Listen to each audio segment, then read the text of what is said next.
Hello friends, आजच्या व्हिडिओमध्ये तुमचे मनापासून स्वागत करते. तर आज आपण बघा इथं 36 साईजचा प्रिन्सेस कट ब्लाऊज आहे. तर त्याची संपूर्ण कटिंग पाहणार आहोत. तर तुम्हाला जर पेपर कटिंग काढायला कंटाळा आला असेल तर तुम्ही डायरेक्ट कापडावरती या पद्धतीने कटिंग ब्लाऊजची करू शकता. आणि खूप सोप्या पद्धतीमध्ये तुम्हाला मी ब्लाऊजची कटिंग आजच्या व्हिडिओमध्ये दाखवणार आहे. तर व्हिडिओ तुम्ही शेवटपर्यंत नक्की पहा. तर इथं बघा मी अस्तर घेतलेला आहे आणि त्याची बंद बाजू माझ्या साईडने ठेवलेली आहे आणि बंद बाजूकडून बघा आपल्याला ब्लाऊजची उंची टाकायची असते. तर ब्लाऊजची उंची बघा 14 इंच घेतलेली आहे. तयार ब्लाऊज आपल्याला इथं 13 इंचचा होईल. आता शोल्डर घेतलंय 5.5 इंच. ते सुद्धा व्यवस्थित चेक करायचं आहे बघा. तर जिथं 14 इंच येतंय तिथं मी मार्किंग करून घेतलं. जिथं आपण शोल्डर मोजलंय तिथं आणि या पद्धतीने लाईन आखून घ्यायची आहे. त्याच्यानंतर बघा आपल्याला मुंडा घ्यायचा आहे. इथं 6 इंच. ते सुद्धा व्यवस्थित चेक करायचं. जेणेकरून आपली मापं आहेत ती चुकणार नाही. त्यासाठी 1-2 लाईन जरी जास्त झाली तर आपला ब्लाऊज हा बिघडतो. तर त्यासाठी व्यवस्थित चेक करायचं आणि तुम्ही जर नवीन शिकत असाल तर या छोट्या-छोट्या गोष्टी लक्षात ठेवायच्या आहे. आता इथे बघा छातीचा चौथा भाग घेतलाय मी 9 इंच. 36 साईजचा हा ब्लाऊज आहे. आता इथं मी 2 इंच मार्जिन घेते. तुम्ही 1.5 इंच सुद्धा घेऊ शकता. त्याच्यानंतर बघा लाईन आखून घ्यायची. आता इथं पहा आपण 9 इंच आणि मार्जिन 2 इंच असं धरून आपले 11 इंच झालेले आहे. आता इथे बघा खाली 11 इंच इथं या पद्धतीने मार्किंग करायचं आणि दोघं पॉईंट आपल्याला जोडून घ्यायचे आहे. आता इथे बघा आपल्याला मुंड्याचा आकार काढायचा आहे. तर त्यासाठी इथं मी जो मुंडा घेतलेला होता त्याचं निम्मे घेतलेला आहे. म्हणजे 6 इंच आपण मुंडा घेतला तर त्याचं निम्मे इथं 3 इंच होतं. तर तिथून बघा मी या पद्धतीने मार्किंग करून घेतली होती. त्याच्यानंतर बघा पुढचा मुंडा आहे आपल्याला म्हणजे पाठीमागचा मुंडा 1.5 इंचावरती द्यायचा आहे. त्याचा आकार आहे तो आणि पुढच्या मुंड्याचा आकार आपल्याला 1 इंचावरती द्यायचा आहे. तर इथे आपण पहिले पाठीमागचा पार्ट कटिंग करतोय. त्याच्यानंतर पुढचा पार्ट कटिंग करणार आहोत. तर इथे बघा पाठीमागचा जो मुंडा आहे तर तो मी 1.5 इंच नाही घेता इथं मी काय केलंय किंचित थोडंसं 2 लाईन खाली घेतलेला आहे. तर तुमचे जर मुंड्यामध्ये काय प्रॉब्लेम येत असेल तर तुम्ही या पद्धतीने मुंडा आहे तो थोडाफार खाली घेऊ शकता. तर या पद्धतीने बघा आता कट करून घ्यायचा आहे ब्लाऊज आहे तो. जसं मार्किंग केलेलं आहे सेम त्याच पद्धतीने. आता या पद्धतीने बघा आपण अस्तर मी फिरवून घेते. तर बघा इथं या पद्धतीने फिरवायचं आहे आपल्याला. आता बघा या पद्धतीने ठेवलं. या साईडला ओपन बाजू आहे, खाली सुद्धा ओपन आहे आणि माझा जो उलटा हात आहे तर त्या साईडला बंद बाजू घेतलेली आहे मी. आता इथे बघा खालच्या साईडला जी ओपन बाजू आहे तिथं मी 1/2 इंचावरती एक लाईन आखून घेते. म्हणजे तिथं आपली हुक राहणार आहे पुढच्या भागाला. त्यासाठी मी तेवढं इथं मार्किंग करून घेतलं. आता पुढची स्टेप बघा आपल्याला जी बंद बाजू आहे तिथून मी इथं बघा या पद्धतीने 1-1 इंचावरती मार्किंग करून घेते. तर आपल्याला इथं व्यवस्थित असं 1-1 इंचावरती मार्किंग करायचं आहे. कारण पुढचा पार्ट आपला हा पाठीमागच्या भागापेक्षा 1 इंच जास्त घ्यायचा आहे. कारण आपण पुढचे पार्ट दोघंच जोडतो. त्याचबरोबर बघा पफ्स वगैरे व्यवस्थित तुमचं जर येत नसेल ब्लाऊजमध्ये तर या पद्धतीने नक्की कटिंग करून ब्लाऊज शिवून पहा. परफेक्ट असा ब्लाऊज आपला रेडी होतो. तर त्याच्यानंतर बघा आपण लाईन आखून घेतली 1-1 इंचावरती. तर सर्व साईजसाठी 1 इंच खाली मार्किंग सोडायची आहे. म्हणजे मार्जिन तुम्ही सोडायची आहे. त्याच्यानंतर बघा पुढची स्टेप आपली जो पाठीमागचा आपण पार्ट कटिंग केलेला आहे तर त्याला जसा आहे तसा आपल्याला ठेवून आखून घ्यायचा आहे. तर या पद्धतीने बघू शकता मी व्यवस्थित असं आखून घेते. तर पहा असं या पद्धतीने आखून घ्यायचं आहे. आता साईडला ठेवून घेऊया आपण. आता बघा पुढच्या आपली स्टेप आहे म्हणजे आपण या पद्धतीने व्यवस्थित असं मार्किंग करून घ्यायचं आहे. तर पुसट लाईन तुम्हाला दिसत असेल तर मी डार्क करून घेतलं इथं. आता इथं बघा आपण हा पाठीमागचा मुंड्याचा आकार दिलेला आहे तोच इथं आखून घेतलेला आहे. तर आपल्याला पुढच्या मुंड्याचा सुद्धा इथं आकार द्यायचा आहे. कारण आपण इथं आता पुढच्या भागाची कटिंग करणार आहोत त्यासाठी. तर व्यवस्थित बघा शोल्डर व्यवस्थित चेक केलं, मुंडा चेक केला. आता त्याच्यानंतर आपल्याला पुढचा मुंड्याचा आकार द्यायचा आहे 1 इंचावरती. आता इथे बघा या पद्धतीने व्यवस्थित असं इथं आकार देऊन द्यायचा. तर बघू शकता एकदम परफेक्ट असा आलेला आहे. आणि जो पाठीमागचा मुंडा होता तर त्याला मी क्रॉस मार्किंग केलं आहे म्हणजे कटिंग करताना आपल्या लक्षात राहील. आता इथे बघा पुढचा गड्यासाठी आपल्याला गळा रुंदी इथं 2.5 इंच घ्यायची आहे. पाठीमागच्या गड्याला सुद्धा 2.5 इंच घ्यायची आहे. आता पुढचा गळा आपल्याला 6 इंच घ्यायचा आहे बघा. तर खाली सुद्धा गळा रुंदी 2.5 इंच घेतली आणि या पद्धतीने इथे बॉक्स तयार करून घेते बघा मी. तर सिंपल असा आपण इथं गोल गळ्याचा आकार द्यायचा आहे. तर पहा इथं मी या पद्धतीने आकार देऊन दिला. त्याच्यानंतर बघा आपल्याला इथं पुढचा जो उभा टक्स असतो आपला, तर त्याची मार्किंग करायची आहे. तर टक्सची मार्किंग करताना बघा शोल्डरच्या तिथं पट्टी ठेवायची आणि खाली इथं बघा मी 10.5 इंच घेतलेलं आहे. उंची जर तुमची जास्त असेल तर तुम्ही 11, 11.5 असं घेऊ शकता. जो उभा टक्स घेतलाय मी तो म्हणजे ब्लाऊजवरनं तुम्ही माप घ्यायचं आहे, त्याच्यानंतर तुम्ही इथं टक्स घ्यायचा आहे. आता उभी मार्किंग आपण 10.5 घेतली आणि आडवी मार्किंग बघा जिथं लाईन आखलेली आहे आपण तिथून 4 इंच आणि 2 लाईन घ्यायची म्हणजे 4.25 इंच इथं मी घेतलेलं आहे. आता बघा व्यवस्थित अशी लाईन आखून घ्यायची म्हणजे आडवी मार्किंग कुठे केली मी 4.25 इंचावरती जी लाईन आपण हुकपट्टीसाठी काढलेली आहे तिथून. आता बघा जी मध्ये लाईन आखलेली आहे तिथून 2.5 इंच घेतलं आणि फिटिंगच्या साईडला सुद्धा आपल्याला 2.5 इंच वाढवायचं आहे. तर हे 2 ठिकाणी आपण वाढवलं आहे बघा.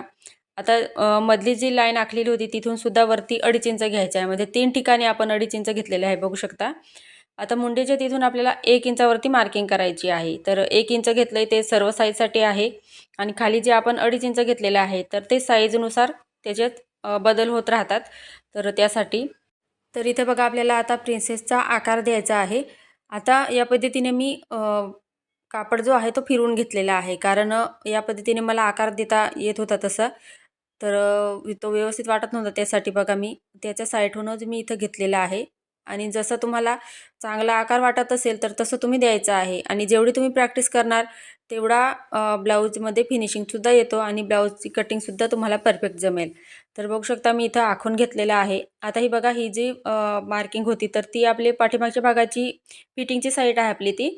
तर ती आणि पुढच्या भागाची फिटिंग करताना सारखं यावं यासाठी बघा मी इथून आखून घेतलेलं आहे तिरकस असं आणि जो आपण हुकपट्टी लावणार आहे त्या साईडला सुद्धा अर्धा इंच घेतलेला आहे.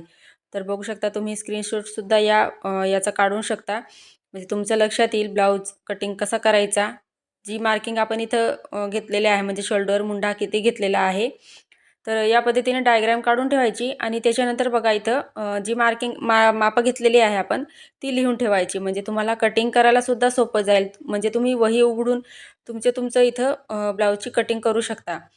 आता इथं बघा दोघं फिटिंगचे लाईन्स सारख्या याव्या यासाठी इथं बघा मी खालून व्यवस्थित असं कट करून घेतलेलं आहे आणि जे हुक साईडला आपल्याला अर्धा इंच मार्किंग केलं होतं ते सुद्धा मी इथं कट करून घेतलेलं आहे. तर इथे बघा आता जो मध्ये आपण 2.5 इंचाचा पॉईंट घेतलेला होता तर पफसाठी तर खूप सुंदर असा हा पफ येत असतो ब्लाऊजला आणि कितीही तब्येत असू द्या तर तुम्ही या पद्धतीने जर ब्लाऊज कटिंग केला तर ब्लाऊज आहे तो एकदम परफेक्ट बसतो. तर तुम्ही सुद्धा एकदा नक्की ट्राय करा आणि व्हिडिओ जर तुम्हाला आवडला असेल तर प्लीज लाईक करून द्या व्हिडिओला. आता इथं बघा पुढच्या भागाची सुद्धा कटिंग झालेली आहे. आता राहिली आपली बाही कटिंग. तर जेवढा कापड आहे त्याच्यातच आपल्याला बाहीची कटिंगसुद्धा करायची आहे. तर अस्तरचं कापड आहे तर ते खालीवर आहे त्यासाठी बघा व्यवस्थित पहिले ठेवून घ्यायचं नाहीतर काय होईल एक बाही मोठी होईल आणि एक बाही छोटी होऊन जाईल. तर त्यासाठी अस्तर आहे ते व्यवस्थित ठेवायचं आणि या पद्धतीने आपल्याला घडी घालायची आहे कापडाची. म्हणजे 4 पदरी घडी घालायची आहे बाहीसाठी म्हणजे दोघं बाह्या आपल्या इथं एकत्र कटिंग होतील. आता इथं बघा छातीची घडी आपली 9 इंच होती तर आपण 2 इंच मार्जिन घेतलेलं आहे. तर 2 इंच मार्जिन धरून आपलं इथं 11 इंच छातीची घडी झाली होती. तर छातीच्या घडीमधून आपल्याला 1 इंच मायनस करायचं आहे. तर ते इथं मी 10 इंच घेतलेली आहे बाहीची घडी. आता बाही लांबी 4 इंच आहे तर मी इथं 5 इंचवरती मार्किंग करते कारण आपल्याला मार्जिन 1 इंच लागणार आहे त्यासाठी. आता वरती बघा आपण जेव्हा ब्लाऊज जोडतो तर तिथं सुद्धा आपल्याला अर्धा इंच लागतं आणि खालच्या साईडला आपल्याला अस्तरानं कापड जेव्हा जोडतो आपण तेव्हा अर्धा इंच शिलाई मार्जिनमध्ये जातं ते त्यासाठी.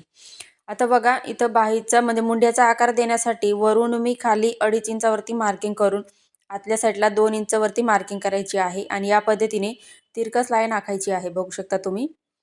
आता इथे बघा 3 मार्किंग करायची आपल्याला 2 इंचाच्या आणि पहिली जी मार्किंग केली आहे तिला खाली अर्धा इंच घ्यायचं आणि पुढचे जे 2 मार्किंग आहे तर त्यांना वरती घ्यायचं आहे अर्धा इंच.